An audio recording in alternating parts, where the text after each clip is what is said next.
Valence 3D is a 3D modeling app for iPad and iPhone users. If you are a complete beginner and want to learn how to make 3D model like this one on your iPad, then you have clicked on the right video. I will not only teach you the 3D modeling fundamentals you need to know to make any 3D model, but also walk you through the entire process of creating this alarm clock step by step. And if you follow along, you can share your work with others on the channel's Discord server. You can also ask any questions here or right here in the comment if you run into any problems. I'll be happy to help. When you open Valence 3D, you will see this gallery where previous projects are saved. First, we need to create a new project to make a 3D model. For that, tap on this orange button. I'll hit confirm because I want to keep this box. If I didn't want that, I would have just hit cancel. To add a new object like this one, we have to tap on this green button down here. In this pop-up menu, you will see all these objects. You can select whichever one you want depending on what you want to create, then hit confirm. Let's undo for now. In real life, when we want to build or make something, we need a place. It can be an entire building, it can be a garage or a basement or any room. This app or any 3D software for that matter is like that place. We have a table or floor where we put our objects. In 3D we call this grid.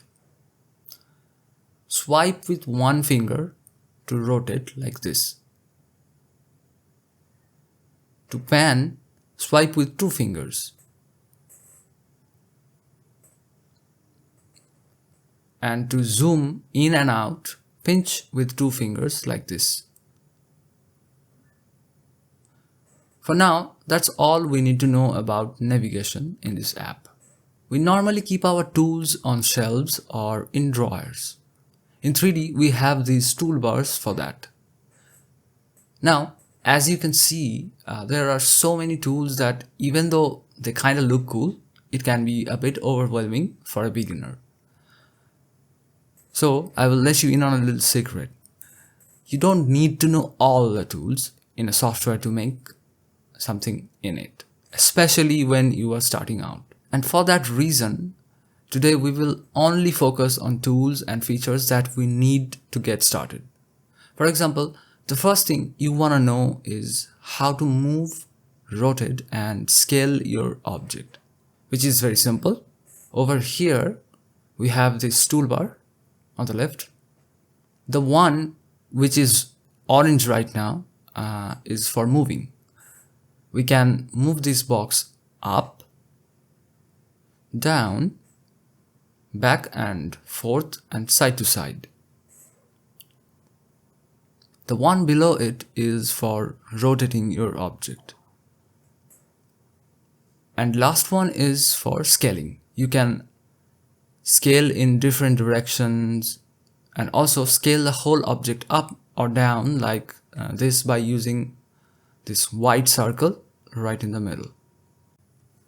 At some point in school, we all learned that this is called a point, and if we draw another point and connect them, we get a line.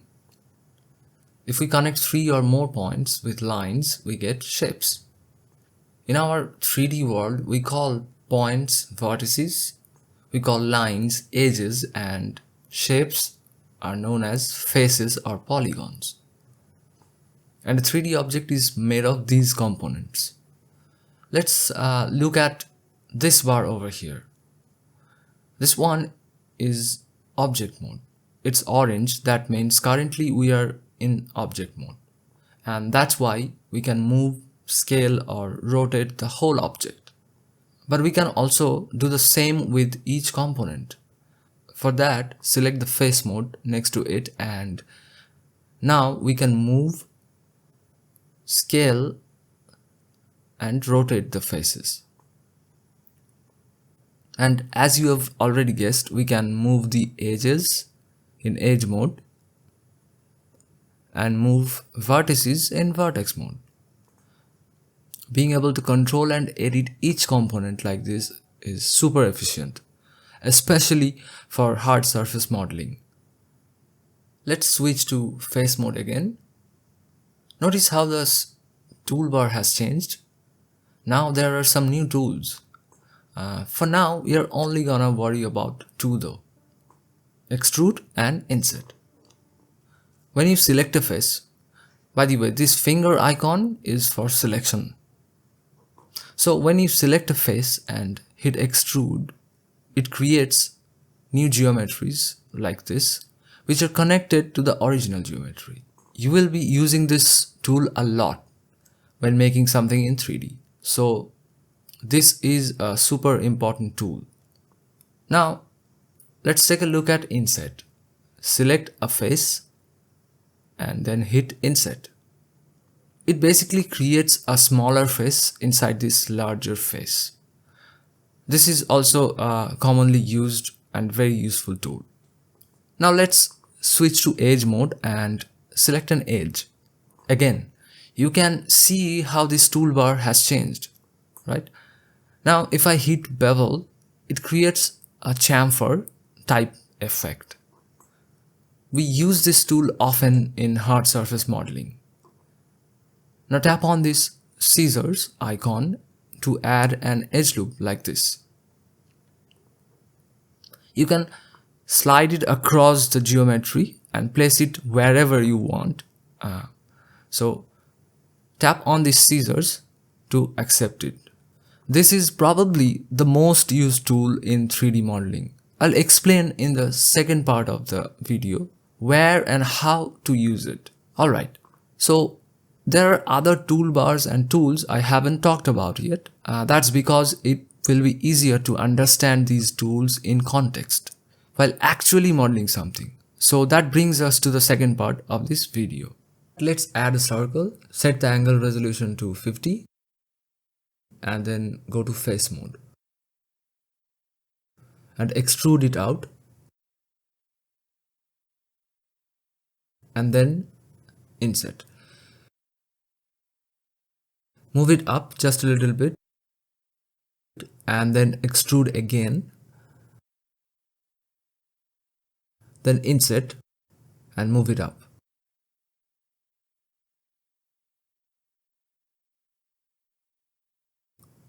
And then extrude one more time and then inset. We will extrude again, but this time inward. And then we are going to inset 3 times like this. Now go to the right toolbar, scroll down and tap on poke face.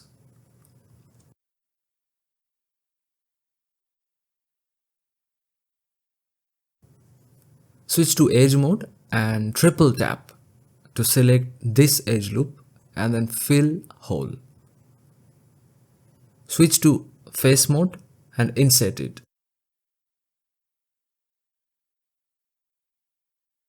And then extrude inward just a little bit and we will inset 3 times like we did in the front and poke face. Switch to edge mode again and insert 2 edge loops like this. Finally, we are going to switch back to object mode and select rotate. Turn on snapping and rotate 90 degrees in the Z-axis like this.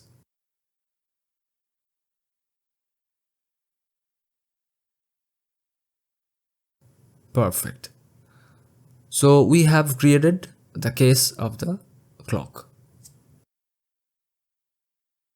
Now let's create the bell. For that, add a round cube.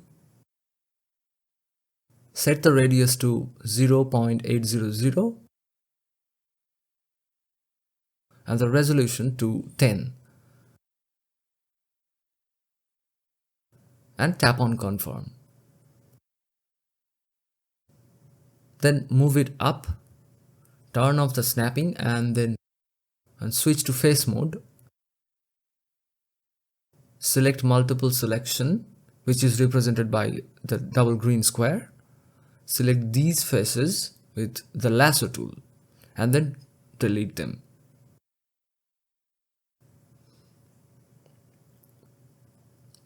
Tap on center pivot, which will bring the gizmo in the center of the object. Then switch to scale and scale it just a little bit to give it this shape.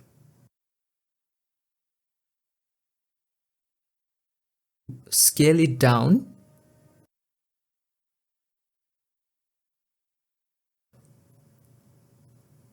Now let's go to edge mode. Triple tap to select this edge loop and then fill hole. Then in face mode, inset it and extrude inwards a little bit and then delete the face. Go to object mode first and then move it down and to the left and turn on snapping and rotate it 30 degrees. Let's turn the snapping off, move it closer to the case. Perfect. Now let's apply transform, which will bring the pivot or gizmo to the center of the scene. That way we will be able to mirror it from the center. And then add mirror modifier. Now we have our bells. Let's bring them forward and position them here.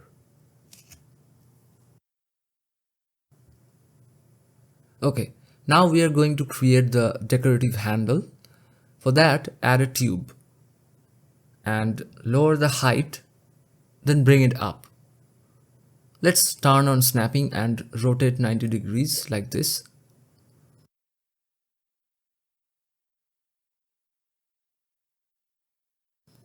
And with multiple selection and the lasso tool, we will select these faces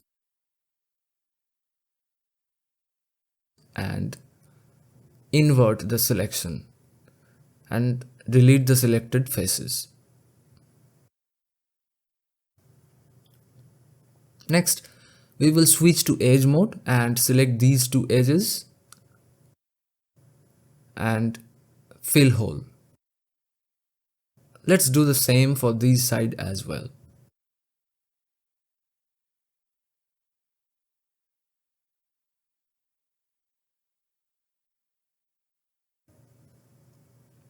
Now in the front view, scale it down.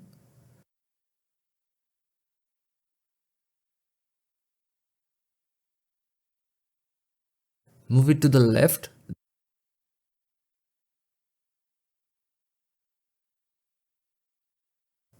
Then duplicate. Now let's rotate this with the snapping turned on to -180 degrees and then turn off snapping and move it here and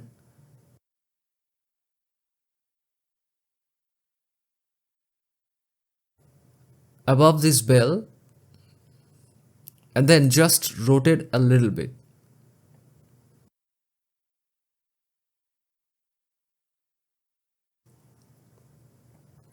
Then select the upper one and move and then combine these two.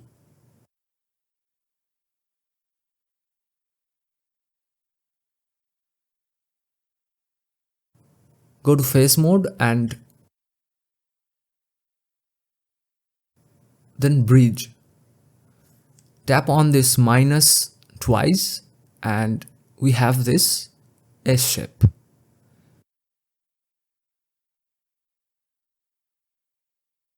Add an edge loop like this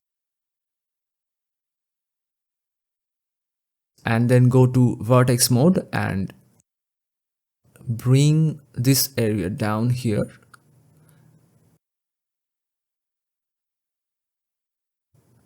and then switch back to object mode and apply transform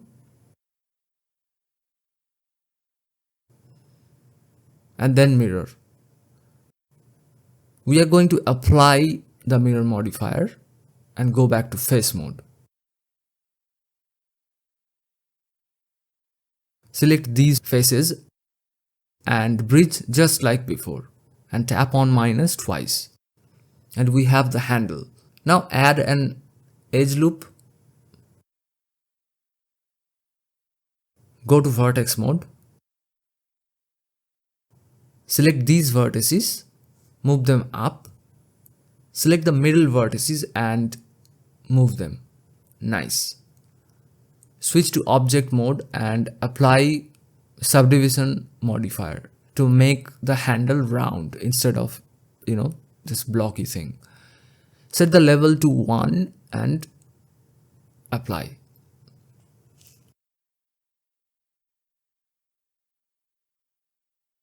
Hit center pivot and move it here.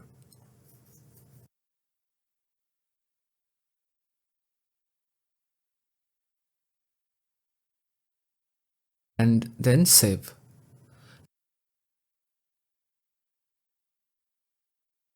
Now for the leg, let's add a cylinder.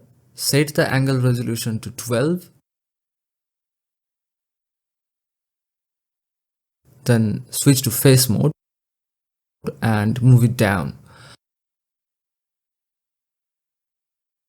And then extrude and scale it down to create this pointy end of the leg.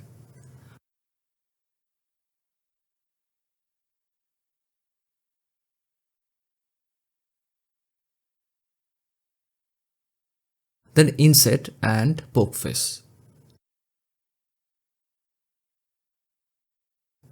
We will do the same with the top face.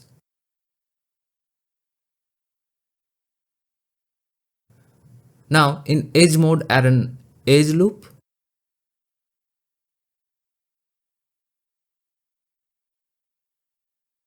Then switch to face mode and select these faces. And then extrude.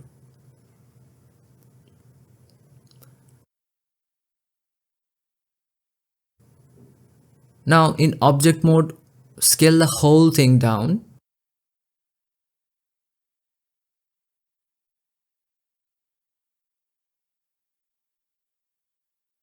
And place it like this with the move tool. Switch to vertex mode and then select these vertices and move them up to make the leg a bit longer. Now rotate it 30 degrees in the object mode. Make sure the snapping is turned on.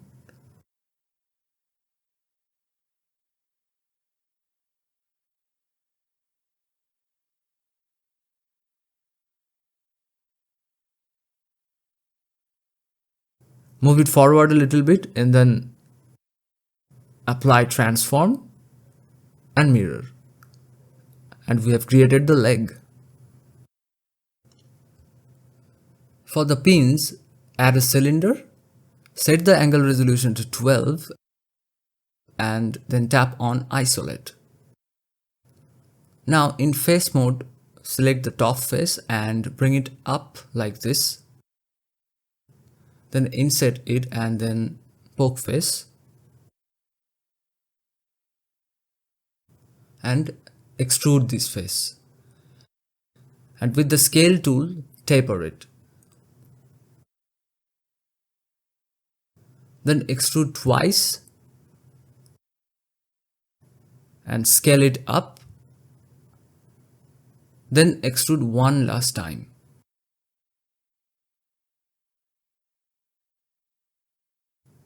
Insert the face and extrude, and then with the move tool, make the lower part a bit longer like this.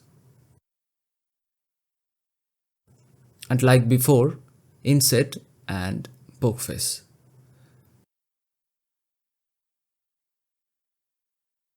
Now in object mode, scale the whole thing down.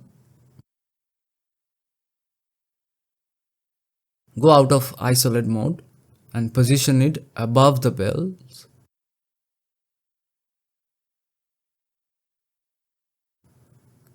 and then rotate it 30 degrees like this.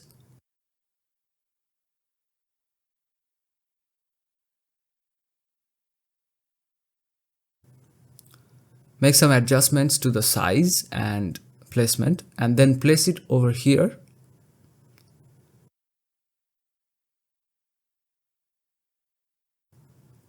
Okay, let's make the handle a bit wider by scaling it in Z-axis like this.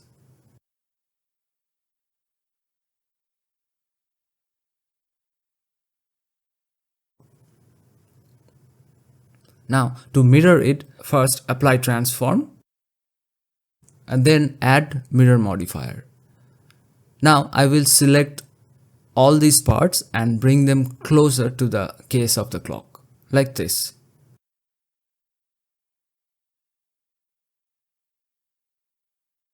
And let's save the project once again. For the hammer, let's add a round cube. Set the radius to 0.700 and the resolution to 6.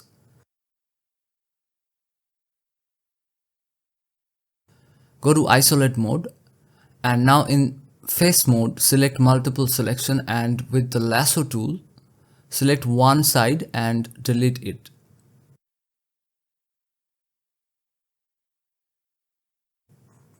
Now in object mode, scale it in the x-axis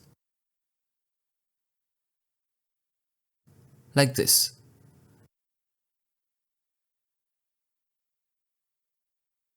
Select this edge loop and then fill hole.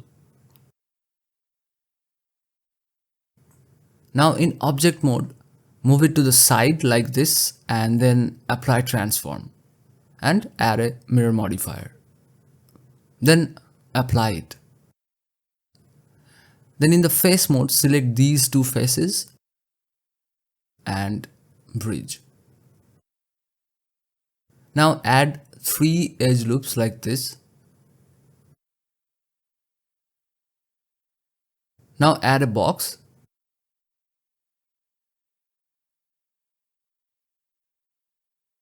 And scale it in the x-axis. Then scale it down.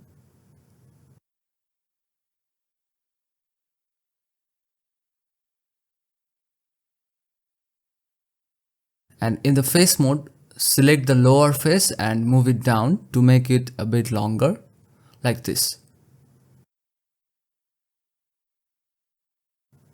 Now select these two parts and scale the hammer down and place it between these two bells right in the center.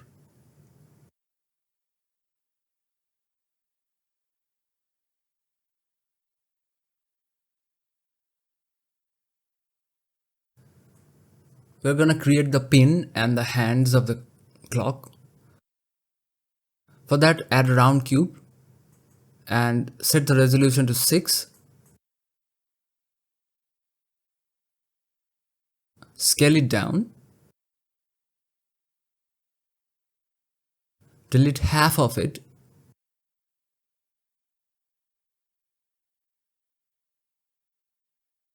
In the edge mode, select this edge loop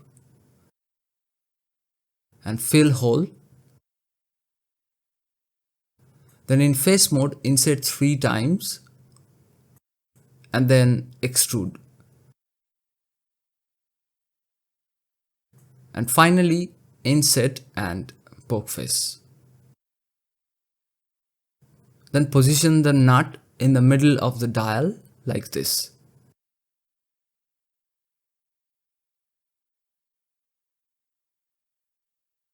It's taking out too much, so let's just push it back a little. Now for the hands, we will add a box. Scale it way down and bring it forward. Scale it in the x-axis to make it thinner. Extrude this face out and do the same with this face, but much shorter scale.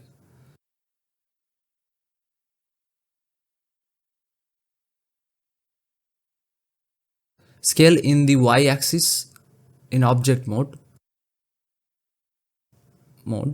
This is the hour hand.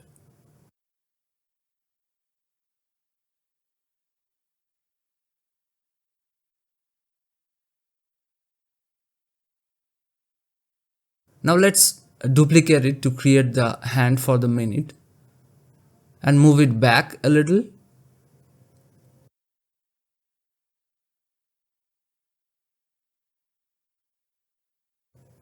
Then move this face like this to make it a bit longer.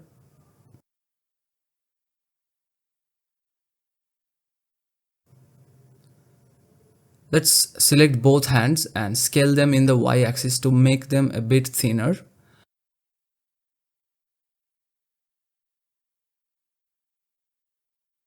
And finally rotate the hand and make sure the snapping is turned on. Duplicate this hand again and bring it forward, and then scale it in the y-axis because the hand for the second is much thinner. And like before, rotate it with snapping turned on like this.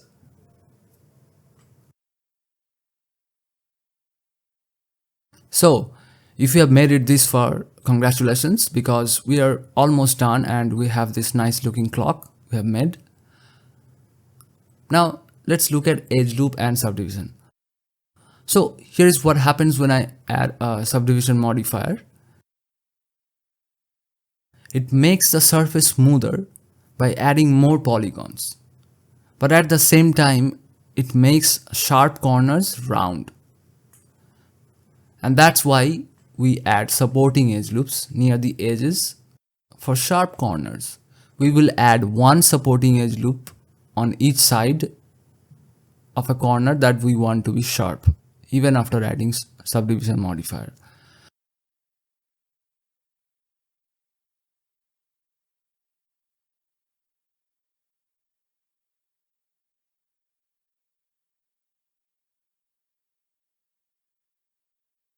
Now look what happens when I turn subdivision modifier back on after adding the edge loops. The corners are still sharp, and the only corner that is round is the one that does not have any supporting edge loop. I did that on purpose because I want this area to look round. Okay, I will show you one more example of this. So let's select the bell and add supporting edge loops near the sharp corners.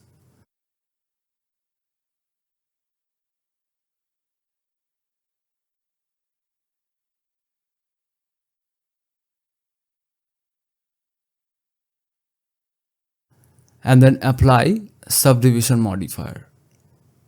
And the corners are still sharp. So for your homework, you will add supporting edge loops to the rest of the parts, to the corners where you want them to be sharp. So now let's save our project one last time. And to import an image, tap on this, and if you want background, you can enable it. And for the aspect, I'm going to choose square and then confirm and save image. Do not forget to share the image of your model on the channel's Discord server with others. The link will be in the description. And if you run into any problem or have any confusion regarding this tutorial or 3D modeling in general, do not hesitate to ask me, either here or on the Discord server.